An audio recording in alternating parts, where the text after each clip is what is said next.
Hello, everyone, and welcome back to The Rundown, where we talk about 2A news and conservative views. I will be your host today, Craig DeLuz, coming at you from the West Coast, the left coast, behind the Iron Curtain, otherwise known as the Sierras. And, I will be doing the program alone today because Mike is, he's returning from the other side of the pond. That's right, he went over to, I believe it was South London or South Wales. Anyway, he went over to England because he went over there because he wanted to watch a Premier League soccer game live, as they would call it over there, football game live. Yeah, not really. But anyway, so he's having a good time. He's probably he's either on his way back or he's already back and just recovering or whatever it is. But in any case, he is not going to be joining us today. But that's okay, because I got you, you got me, so we're going to have a good time. We're going to conversate. I know he doesn't like when I use that term, but okay. We're going to have a conversation. How about that? So if you're watching us live, right, meaning you're watching us right now, I'm talking 3 p.m. Pacific, 6 p.m. Eastern. You're watching us on YouTube. You're watching us on Facebook. You're watching us on Rumble or OpsLens. We can conversate right now. All you got to do is drop something in the chat, and I'll say what's up. So just go ahead and drop something in the chat. Otherwise, Mike will be back, should be tomorrow. That's what we're rooting for. But in any case, once again, like I said before, we can always make sure to have a good time. But until then, until we can, Mike is back, let's do this. And we're going to start by giving a quick shout out to our sponsors. We're going to start with Hitman Industries. If you are looking for rifle or pistol caliber barrels, I can think of no better place for you to go than Hitman Industries. You'll find them at hitmanindustries.net. They have a wide selection of all that you will be looking for, including Glock barrels. So check them out today. If you are a first responder and you have never purchased from them before, guess what? You get a discount. So once again, just hit up hitmanindustries.net. Then we've got the California Republican Assembly. Ronald Reagan referred to them as the conscience of the Republican Party. Just had their annual convention here over this last weekend. I was there. Steve Hilton was there. Senator Mike Morrell was there. Senator Shannon Grove was there. Assemblyman Joe Patterson was there. It was a phenomenal event. In fact, there were a number of you that were there who said that they heard about the event from right here at The Rundown. Folks, these are the folks who work to help elect conservatives here in the state of California. Go to their website, cragop.org, and check them out today. Then you've got Hawg Holsters, that's H-A-W-G Holsters, helping Americans wear guns.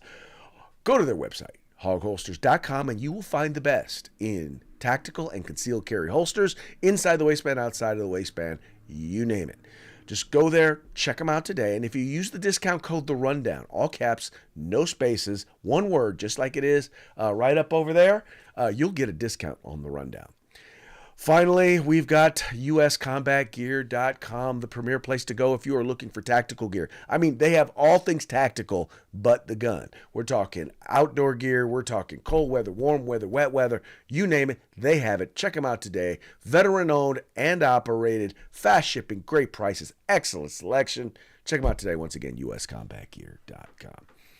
All right, we're going to get into news today, and guns is our primary thing. The 2A is the main thing that we love to talk about here on The Rundown. And when we have something that is vitally important, and when I say vitally important, I mean vitally important. Let's just say that this is an example of one. There is nothing more fundamental. The only thing more fundamental than the right to keep and bear arms, but the right to be able to home build or create your own firearm, is the right to be able to own one. The right to keep and bear. But it's always been, it is a part of the American tradition, the ability to be able to build firearms at home. And so now, finally, we're going to find out if we have a fundamental right to be able to manufacture or to be able to build our own firearms because, SCOTUS, that's the Supreme Court of the United States, is going to be taking up FPC's case. And here you have, once again, from the FPC website, it says here, today, the United States Supreme Court granted review in Attorney General Merrick B. Garland v. Jennifer Vanderstock, a Firearms Policy Coalition and Firearms Policy Action Foundation lawsuit challenging President Joe Biden's frame or receiver rule implemented by the Bureau of Alcohol, Tobacco, Firearms, and Explosives. As a result, the High Court will decide the fate of the rule in its upcoming October 2024 term. It says here, quote, FPC and our members look forward to the end of President Biden's unconstitutional and abusive rule.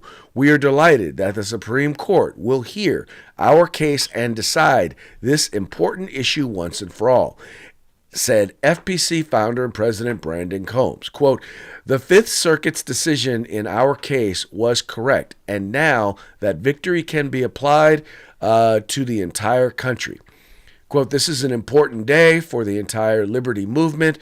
By agreeing to hear our case, the Supreme Court will have the opportunity to put ATF firmly in its place and stop the agency from unconstitutionally expanding its gun control agenda. We look forward to them addressing this unlawful rule in the court's next term, said FPC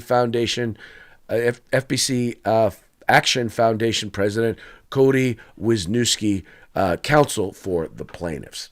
Now, I know Brandon and I know Cody quite well. I will tell you right now, this is a big deal because there's multiple things going on here. One, there's just the fundamental right to be able to build a firearm.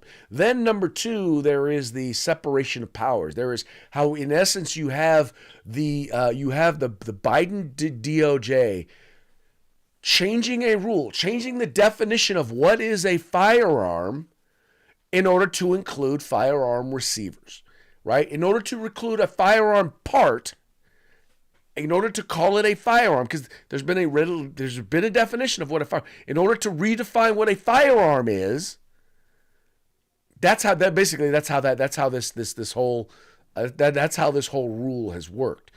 And this is once again another example of the Biden administration. And if we're being honest, it's not just the Biden administration. It's been numerous administrations have decided that they are going to ignore statute. They're going to ignore the separation of powers in the Constitution, and they're going to try and write law.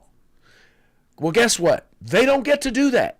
You don't get to do that in DOJ, right? You don't get to do that in the ATF. You don't get to do that in the EPA. You don't get to do that in the Department of Education. You don't get to do that in the Department of the Interior. You don't get to do that at the CIA or the FBI.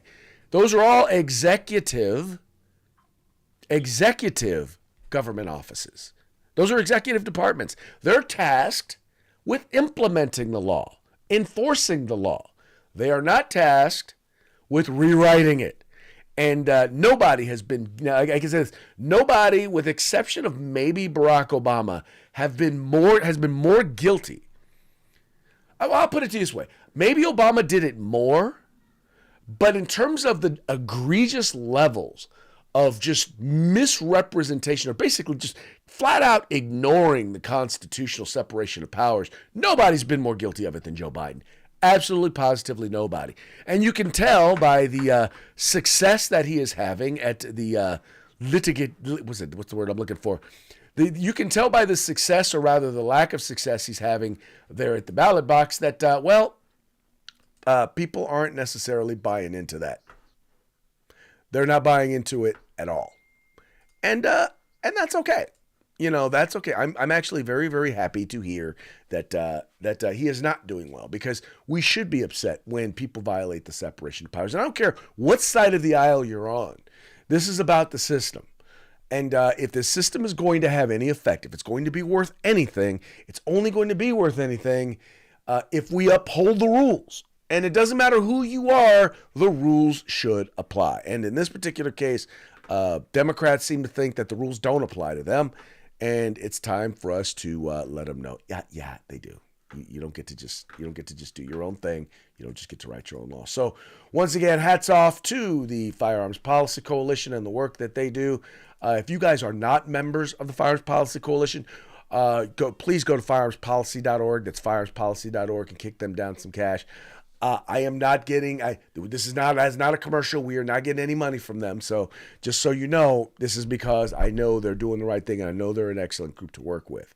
So, and by the way, if you are a member there, you can always still donate. Same place, firearmspolicy.org. Check them out today. Support them. Support the work that they're doing. Fight, but trust me, their belief is all rights all the time. So even if you are not a gun guy, if you are a rights guy, rights person, they're someone who you need to be behind and need to be supporting. Okay, moving right along. House passes Ukraine and Israel funding. Now one of the reasons why I wanted to talk about this, and you may have already heard about this, but I wanted to talk about this because I think there are some details that needed to be refreshed or talked about. And I felt kind of bad because over the weekend at the CRA convention, I was talking with someone about this, and I misrepresented the facts because I read them wrong from someone else.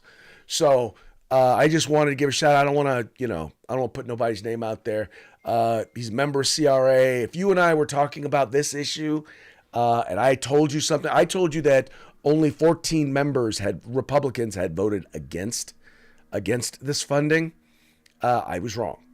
So just so y'all know, I have no problem admitting when I am wrong. If proven wrong, I will admit when I'm wrong. But anyway, let's go over here to the article and see what they have to say. It says here, House passes contentious Ukraine, Israel, Taiwan aid package. The House on Saturday passed military aid bill for Ukraine, Israel, and Taiwan, more than 6 months after President Joe Biden initially submitted his massive foreign aid request to arm all three security partners. Roughly $95 billion package includes $48 billion for Ukraine security aid, which passed 311 to 112 as some Democrats cheered and chanted Slava Ukrainia while waving Ukrainian flags, prompting Representative Anna Paula Luna, Republican of Florida, to tell them to put those damn flags away. The exchange prompted Representative Mark Milanaro, Republican from New York, to chide both flag wavers and Luna for violating House decorum. The package includes another $14 billion for Israeli military assistance, passed 366 to 58, and $4 billion in weapons funding for Taiwan, other Indo-Pacific allies, passed 385 to 34. It also includes economic and humanitarian aid, as well as a fourth bill passed 360 to 58 that contains Iranian sanctions, Russian asset seizures, and to rebuild Ukraine, and a provision that would potentially result in a ban on popular social media TikTok. Quote, China, Russia, Iran, and North Korea are working together on this new axis of evil to harm our alliances and undermine our national security. House Armed Services Chairman Mike Rogers, Republican of Alabama, said on the floor ahead of the vote, invoking former President George Bush's 2002 reference to Iran, Iraq, and North Korea. House Speaker Mike Johnson also labeled China, Russia, and Iran as axis of evil earlier in the week, reversing course on Ukraine aid. All right, so let's chat this up a little bit. Let's kind of lay this out a little bit. So what's going on here is, so you had Biden all along wanted the money. He wanted money first of all, he wanted more money than he got for Ukraine. I think he originally wanted $60 billion. He wound up getting $45 billion. He asked for money for Israel. And I think Republicans overall were supportive of the idea of supporting Israel overall. But then Republicans in the House originally had said, look, if this is going to be a national security, right? National security funding bill, if this is all about funding national security, there's nothing more important to our national security than securing our southern border. And anything that you do has to include some border funding. And they fought it. They disagreed. They disagreed. They disagreed. And a long period of time was taken with them disagreeing. Then finally, Biden said, "Okay, I will propose a quote unquote border bill." Then he proposed a border bill that had money in it for the southern border that didn't secure the border, but actually through redefinitions and through caveats and through funding and directions where personnel was actually going to open up the southern border. It was literally all it was going to do was it was going to say, we're not going to turn off the spigot of people illegally crossing the southern border. We're just going to better be able to manage it. Meaning we'll be able to let those folks illegally cross in a lot faster and they'll be a lot less chaotic. That's what he wanted. That's what he called his border security bill, which, border security bill without any security and still allows people to illegally cross your border is not, by definition, a border security bill. Kind of simple. Well, that bill got shot down. And so now it got nixed because Republicans were like, absolutely not. Not the way that it's written. Then they come back and now because and I'll be honest with you, and just be real, Ukraine is on the verge of if Ukraine doesn't get support, Ukraine is going to lose the war, and if they lose the war, that basically means that Russia is basically going to control a lot more of Ukraine than they did before the war started, and maybe even a lot more than they control right now. Right? I mean, Ukraine is hanging on by a very, very thin thread. Now, the Republican caucus is largely split on funding for Ukraine. In fact, in this particular measure, more Republicans voted against the funding than voted for the funding. Now, when they polled the caucus earlier, I can tell you right now, there was majority support for the funding for Ukraine. But, and this is the speculation as to what people are saying, there were a number of Republicans who are running in districts where this is a major issue, where their constituents do not want them to, they don't want funding to go to Ukraine.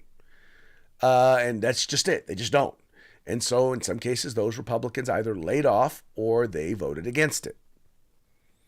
Now, I don't know who those Republicans are. I can only tell you that is speculation.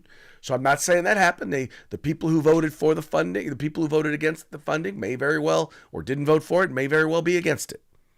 Don't read what I'm saying as, take it as, well, Craig said, because no, I'm not. Craig ain't saying. Craig is just throwing out there a perspective that he has heard, if that works. Anyway, I think it's important because here's the thing. If you are just to take it on face, if you're just to take it all on face value, then Mike Johnson violated the Hastert rule, which basically says you're not allowed to bring something forward if the majority of your caucus does not support it. Now, I don't know. Once again, I don't know anything about behind closed doors, but I know in front of closed doors, out in the public, I will say this: Mike Johnson has said he supports Ukraine funding, and he believes it's the right thing to do. So that's why he supported it. He's not saying he didn't support it. He's not saying it's part of some deal. He's literally saying that. So anyway, all that having been said, there are Republicans who are calling for his head. Those who are literally the, you know who they are: Marjorie Taylor Greene, Matt Gaetz, let's call them the Instagram and Twitter caucus for the Republicans. You got the Freedom Caucus, you've got the establishment Republicans, and then you've got the Twitter caucus, which is in my opinion more interested in their Twitter feed than they are in actually governing. Because here's the thing, I think you can disagree with Mike Johnson, but to after what happened last time, after seeing how Republicans have egg on their face regarding the removal of the last speaker, and to want to do that again, or to even speak out loud about doing that again, I think is a sign of ego, not of rational thought. Just saying. That's the words of someone who wants to be liked, wants to raise money, as opposed to someone who is actually interested in governing. Y'all don't have to agree with me, but when you're looking at how things went down last time and the ineffectiveness that it created, I will just tell you right now, I don't think that is a wise direction to go again. But hey, I'm not in the house, not gonna be in the house for a while, so who knows? All right, moving right along. Illegals prevent high school soccer game. They refuse to leave the field. Now, this was a trip because, once again, what I am noticing more and more as you're starting to see people coming forward and news stories about people, about many of the migrants. There are many who are coming here who've entered our country illegally, who have come here with a feeling of entitlement, like America owes them something, right? They've illegally entered our country. We have a responsibility to provide for them, provide a place to live for them, provide job for them, provide a phone for them, provide health care, provide education. We have a responsibility in their eyes to provide these things for them. And they have a right to basically go wherever they want and do whatever they want wherever they are. And that leads to this Washington Post story here where they're talking about a New York high school soccer game was canceled after a group of 30 migrants. I don't know why they're calling them migrants. They are people who are in the country illegally, refused to leave the field even after the cops showed up. A high school soccer game at a public field in East Harlem was canceled after a group of migrants refused to leave the pitch so that the kids could play. Quote, I directly asked them to leave, and some of them kind of took it into consideration, but then 4 or 5 of them said, you know what? F it. We don't have to leave. We can do whatever we want, said Eric Johnson, the coach of the Manhattan Kickers' 17-year-old boys travel team. About 40 boys, both from both teams, showed up on Sunday, April 14th, at Thomas Jefferson Park for the 5 p.m. match. The Kickers were set to face off against FA Euro New York. But the group of 30 men who appeared to be African migrants and spoke little English wouldn't leave even when the cops show up. To resolve the conflict, the cops asked to see a copy of the club team's city permit. When you show up with 2 teams in uniform, a ref, and coaches, usually nobody is asking to see your permit, said Johnson. By the time Johnson's assistant was able to forward a copy of the Kickers' permit, the game had been delayed 30 minutes and the teams didn't feel safe. Even when the game was over, you don't know if they're waiting for you. So even if the cops kick them out, it may not be over. So we all agreed it's too dangerous, Johnson said. In his home country of Sweden, which saw a massive influx of migrants in recent years, the clashes on the pitch were all too common. Quote, I've seen this before. I know how it can get, he said. Parents told him they were rattled by the incident and don't want to play at the field anymore. Johnson said they don't plan to return. So here you have a group of folks who basically... So first of all, you had law enforcement. Basically, the way in which they were going to enforce the law was the first thing they wanted to do was, by the way, you notice they didn't ask the migrants to show their city permit. They weren't asked to show a permit. Just the people who were supposed to be there, they were the ones who had to show the permit. And then even when they did, well, do you think law enforcement was going to hang around and make sure that nobody got attacked afterwards? Of course they weren't. Of course they weren't going to do that. No. They weren't interested in that. They're interested in no conflict, right? Their whole thing is to make the issue go away. Well, guess what? Now the issue's gone away because they're never going back to that park again. Well, folks, if it happened at that park, what makes you think it's not going to happen at another park? In fact, what makes you think it won't happen on a high school field? On a field that's owned by the high school? I mean, you already have in California where they're trying to make it so that they're throwing out a law. They're trying to throw out a law that says that, I'm sorry, they're not trying to throw out a law. They killed a bill that would have said, yeah, you can't have homeless encampments next to schools. Homeless encampments where you have trash, you have broken bodies, you have oftentimes the mentally ill, you have the drug addicted, you have drug needles, all along there. I have it right here. We have the issue because we've got a Hooverville right down the street from an elementary school, right up the street, and yet they want to make it so that no problem. Let the kids figure it out. Let them figure out how to navigate it. How wrong is that? I mean, I don't know about y'all, but that kind of bothers. I mean, that really bothers me.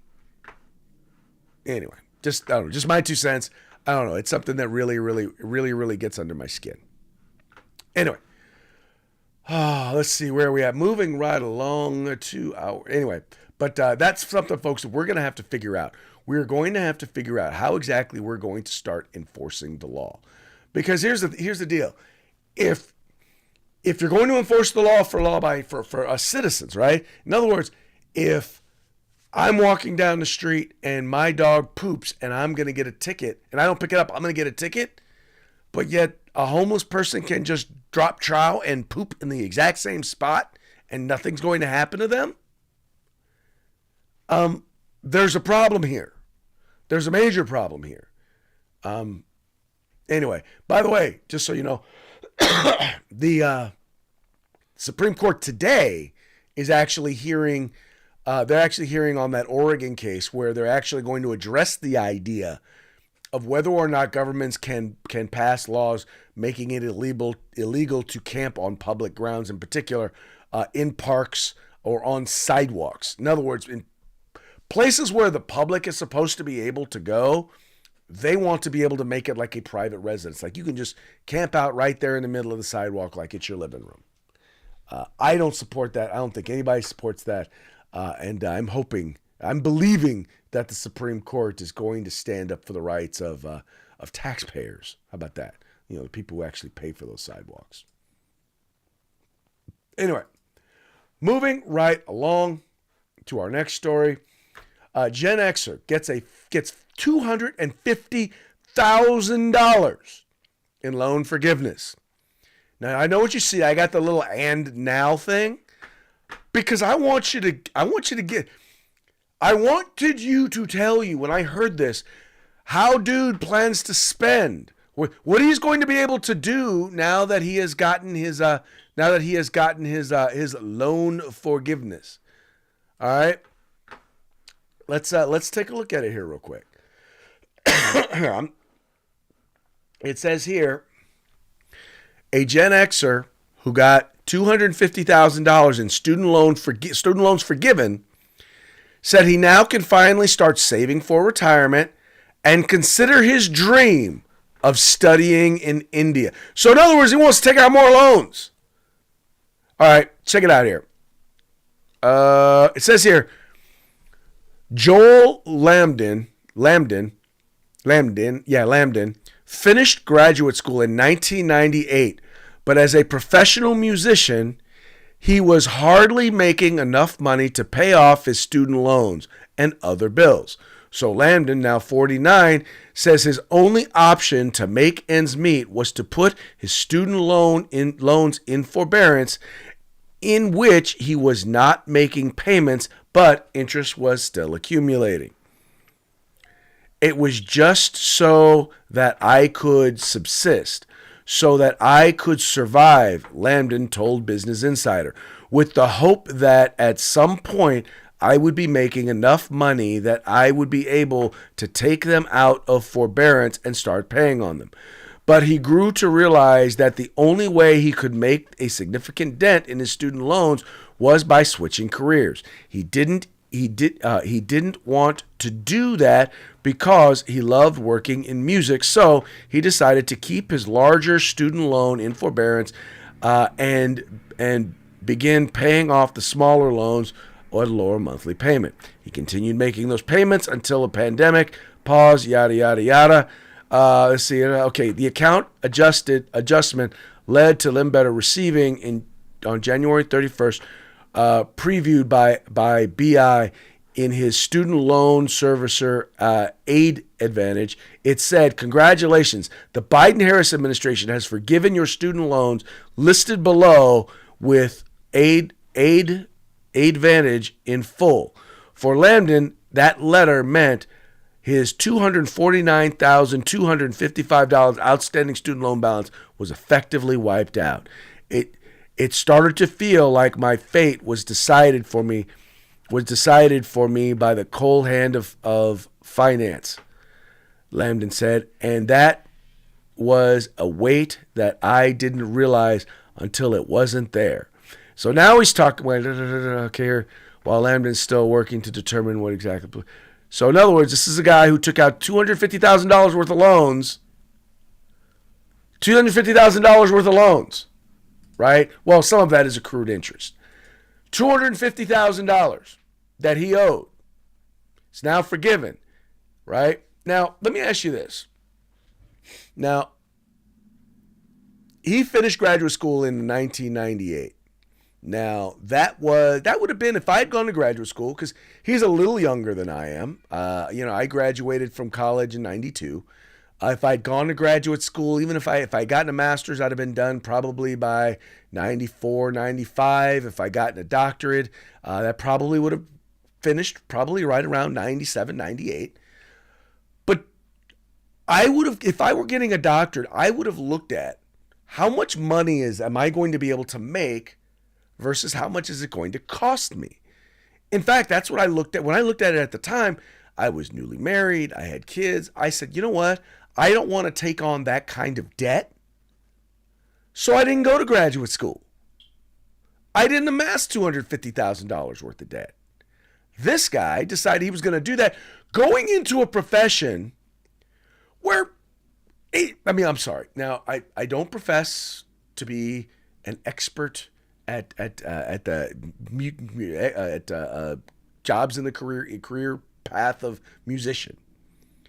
But I feel pretty comfortable in saying that there are not many jobs that are going to warrant a $250,000. They're going to warrant taking out that much in student loans. If I could make the decision and look at it and determine that it wasn't worth it, why couldn't he? Why should we be responsible? Because that's who's responsible now. You and I are going to now be making the decisions, are now going to be paying off his bill, right? That interest, that's money that was supposed to come into the government that is not coming in anymore, that you and I have to pay. By the way, which reminds me, isn't it kind of funny how liberals want to say, well, no, you're not having to pay that because that's not, that's just that money's just gone. It's just money that's not going to come in. Well, but at the same time, if you get a tax cut, they want to call that an expense. They want to say that you're getting that money. Anyway, folks, this is outrageous. And by the way, now this guy he wants to travel to India. Hold on, wait, let's see here. Oh, I've been really lucky. While Lambden said he felt as though he earned the relief given his decades of payments, he recognized that it's not that easy for other borrowers. Yeah, it should not be that easy. Where's the thing about where, anyway? I don't know. I'm kind of pissed about this. When I saw that he was planning on going and studying in India. No, dude, pay your bills. You should be ashamed of yourself. You're a grown man and you didn't pay off your bills. You have to have the American taxpayer pay off your bills for you because you refuse to pay off your bills. That is horrible. That is bad. Anyway, just saying. Not saying, just saying. Anyway. Moving right along, we now hit the time for Parting Shots. Parting Shots are brought to you by Hog Holsters. Just go to hogholsters.com. Use discount code The Rundown, all caps, no spaces. Get your hog holster today. You might recall that there were arrests and protests there at Columbia University.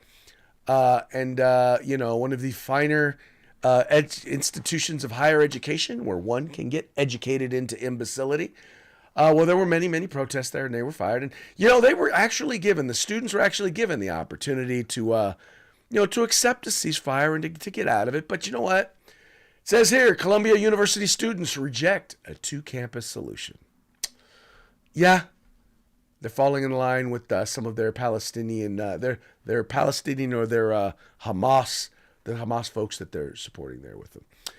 Now, y'all know that the diversity in public schools is very, very important. And one of the things that they're doing in schools is they're breaking students down in order to determine, when I say breaking them down, they're breaking them into diverse categories so that we can determine and make sure that those subgroups are, in fact, doing pretty well.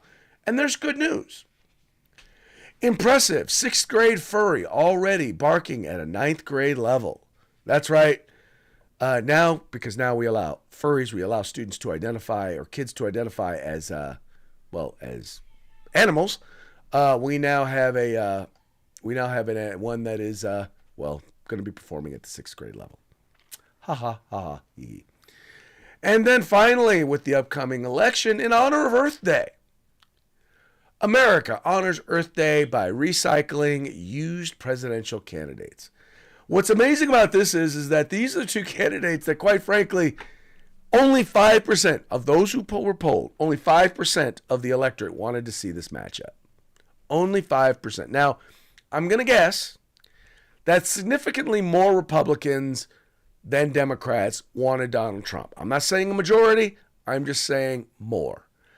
But conversely, I'm willing to bet that a lot more Democrats wanted to see Joe Biden than wanted to see Donald Trump. Not saying all, not saying most, just saying more. And by the way, I believe in both cases, neither candidate got a majority.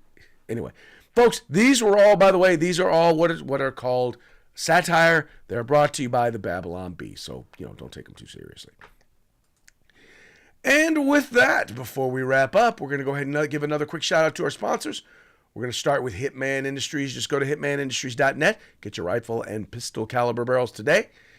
Then we've got the California Republican Assembly. If you want to be a part of California's future today, join CRA. And then we got Hogga Holsters. Just go to hogholsters.com. Use discount code The Rundown. All caps, no spaces. Get your Hog Holster on a discount today.